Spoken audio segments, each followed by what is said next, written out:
Assalamualaikum warahmatullahi wabarakatuh. Perkenalkan, nama saya Yuni Rizky, NIM 2206011110021. Saya dari kelas B Prodi Matematika, Fakultas Sains dan Teknologi, Universitas Islam Negeri Maulana Malik Ibrahim Malang.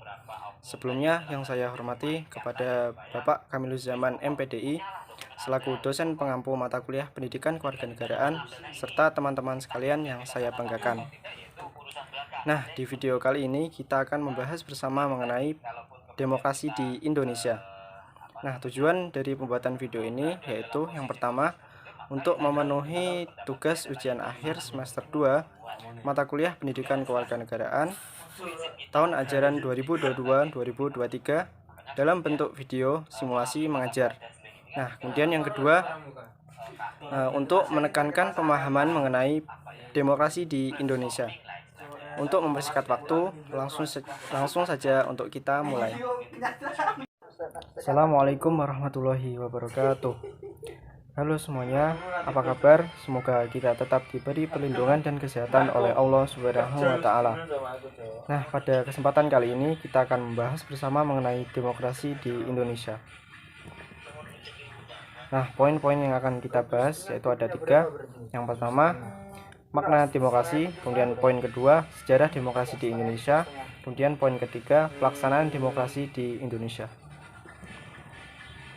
Nah, poin pertama yaitu makna demokrasi.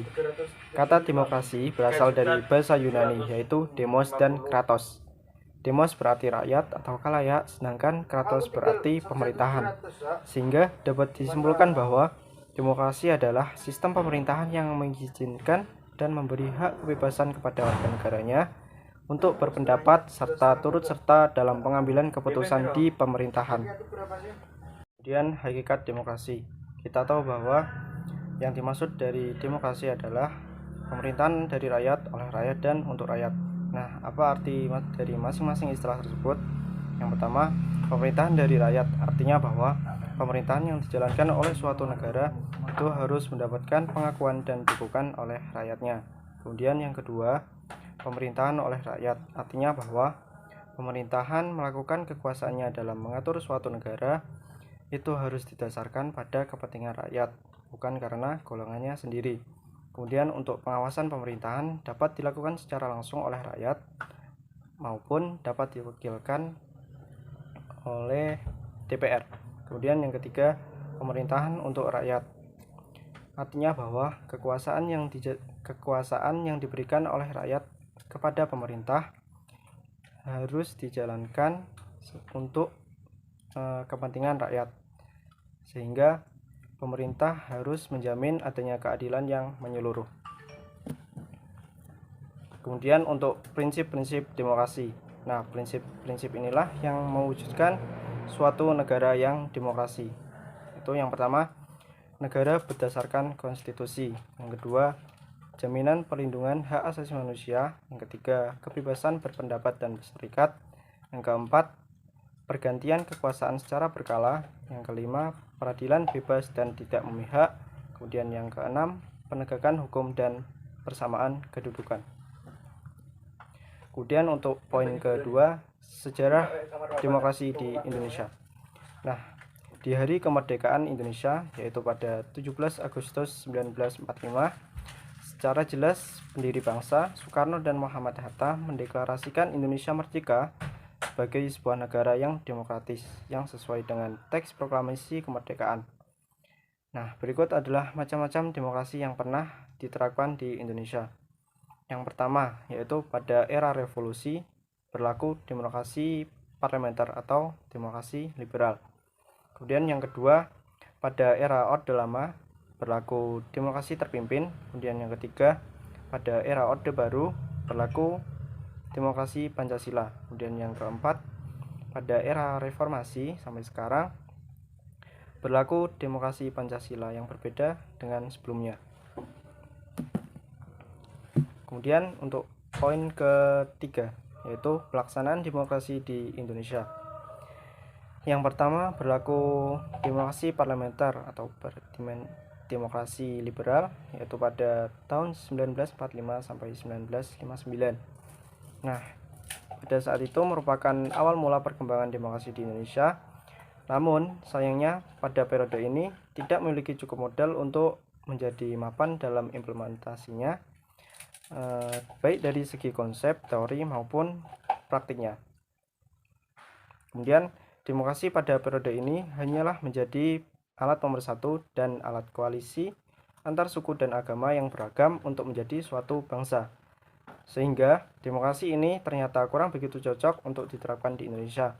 Karena dalam prosesnya timbul banyak perpecahan politik dan partai-partai politik yang mendominasi terpecah belah. Nah, pada akhirnya demokrasi parlementer ini diganti menjadi demokrasi terpimpin. Kemudian yang kedua, berlaku demokrasi terpimpin pada tahun 1959 sampai 1965. Nah, ciri-cirinya adalah dominasi politik oleh presiden dan berkembangnya pengaruh komunis dan peranan tentara ABRI dalam panggung politik nasional. Nah, dominasi politik presiden tersebut terbukti dengan adanya tindakan dan kebijakan yang menyimpang dari ketentuan Undang-Undang Dasar 1945. Misalnya pada tahun 1960, Presiden Soekarno membubarkan DPR. Nah, padahal dalam hal itu Presiden tidak memiliki wewenang. Nah, pada akhir demokrasi terpimpin terjadi perseteruan politik ideologis, yaitu antara TNI dan PKI yang kita kenal dengan gerakan G30S PKI. Kemudian yang ketiga, berlaku demokrasi Pancasila yang berlaku pada tahun 1966 sampai 1998. Nah, pada saat itu merupakan masa pemerintahan Presiden Soeharto yang kita sebut sebagai masa Orde Baru. Nah, secara garis besar demokrasi ini menawarkan 3 komponen demokrasi. Yang pertama, menegakkan kembali asas-asas negara hukum. Yang kedua, mengutamakan kehidupan yang layak bagi semua warga negara. Yang ketiga, pengakuan dan perlindungan hak asasi manusia, serta peradilan yang bebas dan tidak memihak.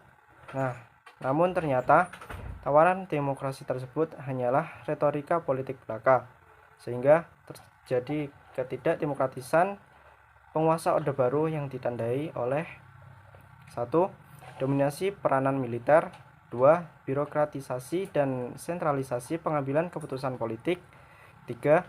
Politik massa yang mengambang, 4. Monolitisasi ideologi negara, dan 5. Peleburan lembaga non-pemerintah. Kemudian yang keempat, berlaku demokrasi Pancasila, yaitu pada tahun 1998 sampai saat ini. Nah, dalam demokrasi ini, tuntutan-tuntutan rakyat mengenai pelaksanaan demokrasi dan hak asasi manusia harus lebih difokuskan.